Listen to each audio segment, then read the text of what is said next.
My name is Rob White. I'm Distinguished Professor of Criminology here at the University of Tasmania. I've been in Tassie for some 22 years.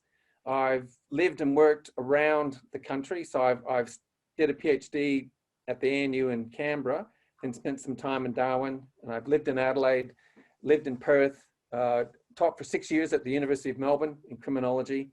So I've been around the traps. I was born in Germany.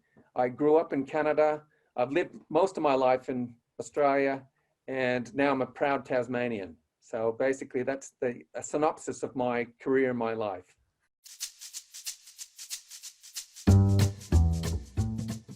I tend to be a science fiction buff, and so I actually do write some science fiction as well as read it, but I've reread Dune by Frank Herbert the other week, and I was just really struck about how well written that book was. I've been reading the other Dune. In fact, I've read all of Dune. There's about 20 books or 20, 30 books. But the first one, actually nothing matches it. A fantastic piece of writing and conceptually and so on. Also, in a second, you'll see it dovetails with some of my interests in ecology. But basically, Netflix and binge and these kinds of things have become a staple. A lot of crime shows. I can't remember half the names of them, but at the moment watching The Innocent, which is out of Spain.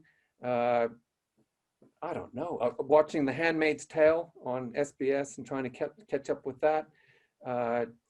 And there was something else. What was it? Oh, yes.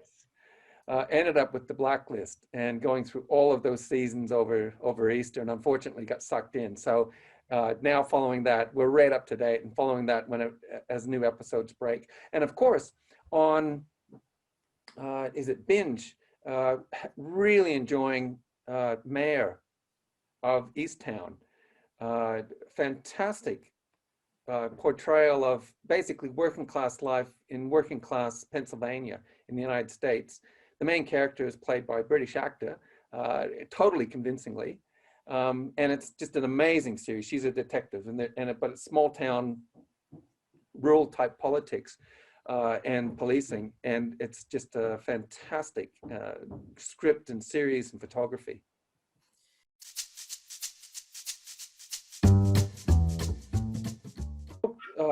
My general interest in criminology covers many different areas, from juvenile justice to innovative justice relating to corrections and imprisonment to green criminology.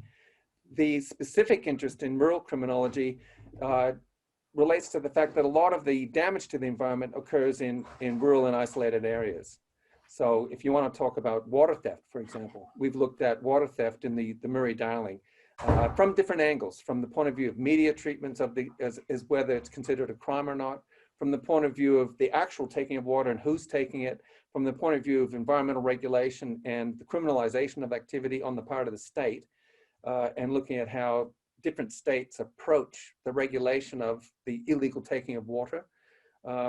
So issues of state corporate crime, issues of environmental crime, issues of what's happening to the small family farmers and how they're struggling, and comparing them, for example, to some of the big agribusinesses like cotton farms that are taking tons and tons of water, if I can use the word tons, liters and liters, megaliters of water out of these systems.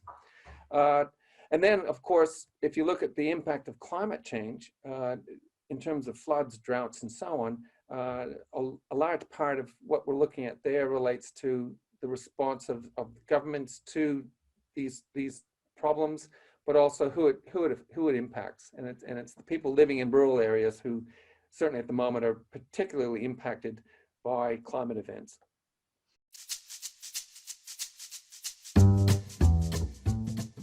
I think the key issue of the age is climate change and threats to biodiversity. So those two issues are the key issues of the era. And there's where the conundrum lies. Basically, to change the world in a way that's going to deal with global warming, to change the world in a way that stops the destruction of species, will require massive political transformations. We have to think about our society in a completely different way. And I think at the end of the day, we have to think seriously about democratization of the ownership of and control over our basic land, air, water, and so on.